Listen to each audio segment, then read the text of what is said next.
زه دا غواړم چې معاشره کې کم یتیمانان وي، کم غریب خلک وي، کم نادار خلک وي، زه هغوی له هم همدا سهولت ورکول غواړم چې هغوی یو ښه ژوند تېر کړي، هغوی د غربت دې له کلي نه وځي او هغوی د خلکو نه د یو بل دا غوښتنې ځکه چې دا عمر دی دا د یو بل په غوښتې باندې نه کېږي. ګورمنټ رجسټریشن پسې بیا زه ګرځېدم چونکې دا ټي ټي بي نه او چیمبر اف کامرس نه ما رجسټر کړو، دا ما ډېر په تکلیف سره رجسټر کړو چونکې زموږ کمیونټي یو مارجنلایزډ کمیونټي ده او یو داسې مظلومه طبقه ده چې دا موږ څخه مطلب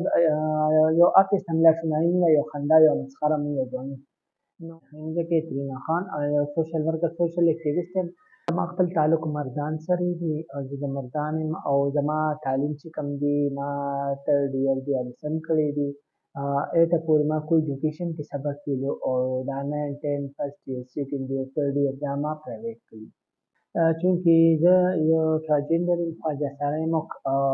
تاسو ته پته ده چې په کې پي کې کې د خواجه سره څه ژوند وي او هغوی سره څه ایشوز وي. نو چې کله زه د خپلې کمیونټي دا خلک ما وپېژندل چې موږ ته څه ایشوز دي نو دوی دپاره ما یو سټرګل جاري کړو او دوی دپاره ما یو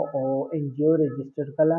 دوی دپاره ما یو ایجوکیشن سینټر هم کلو کړو چې کې موږ دوی ته یو ښه ژوند او د سلای کړهۍ د بیوټیشن جیمسټون امازون غونټه کې موږ دوی فیسیلیټیټ کړو او دوی یو ښه ژوند تېر کړي چونکې ماسټر موږ ته صرف په دوو خبرو باندې موږ پېژني چې یا خو به دا سیکس ورکر او یا به دا میوزیک پروګرام کوي چونکې دا دواړه چې کوم دي زموږ د ژوند یو تلخ او مطلب یو سخته او مطلب یو نیګیټیو خبره ده. زموږ نور هم پازیټیو کارونه کولی شو او زه وایم چې زموږ معاشره کې موږ هغه غونډې کې خلک فیسیلیټیټ کړي نو کوم کارونه چې ښځې کوم کارونه چې سړي کوي نو هغه ډبل موږ کولی شو. ما کله والده چې ژوندۍ وه زه کور وم چې کله زما والده وفات شوه زه بیا راغلم پلازۍ ته او زما ګورو چې کومه دی نو هغه ګورو سره زه کېناستم د هغه چیله جوړه شوم. بیا 2017 کې ما ټي ټي سي کالج نه یو ټریننګ واخیستو او هغې کې ما ته یو ښه ژوند میلو شو مطلب چې نن تاسو دا سنټر وینئ نو دا د هغې ما ته صله ده چې اوس زه خپل یو سنټر چلوم. معاشره کې مطلب یو غریب طبقه هم ده، هغې کې جنکۍ هلکان هم راځي، زموږ خویندې دي کم کشران چې دي زموږ د وروڼو حساب دي. خواجه سرا خو یو مارجنلایزډ کمیونټي ده. زه دا غواړم چې معاشره کې کم یتیمانان وي، کم غریب خلک وي، کم نادار خلک وي، زه هغوی له هم همدا سهولت ورکول غواړم چې هغوی یو ښه ژوند تېر کړي، هغوی د غربت دې له کلي نه وځي او هغوی د خلکو نه د یو بل دا غوښتنې ځکه چې دا عمر دی دا د یو بل په غوښتې باندې نه کېږي. موږ تقریبا یو نیم سل ټرانسجنډر لا او تقریبا یو 70 کم بوایز هلکان چې دي هغوی لا او یو څو جنکو له موږ ټریننګ ورکړی دی.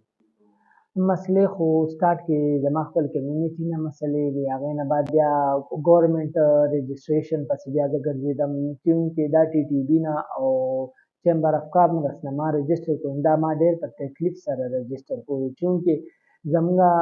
کمیونټي یو مارجنلایزډ کمیونټي ده او یو داسې مظلومه طبقه ده چې دا موږ څخه مطلب یو آفس ته ملا شو موږ یو خندا یو مسخره موږ ګڼو. نو ما ډېر په سټرګل سره ډېر محنت سره دا بیا رجسټر کړو او دې کې الحمدلله زه په دې خبره ډېره زیاته خوشحاله یم چې زما څه سوچ و زما څه خواب و هغه الله پوره کړو.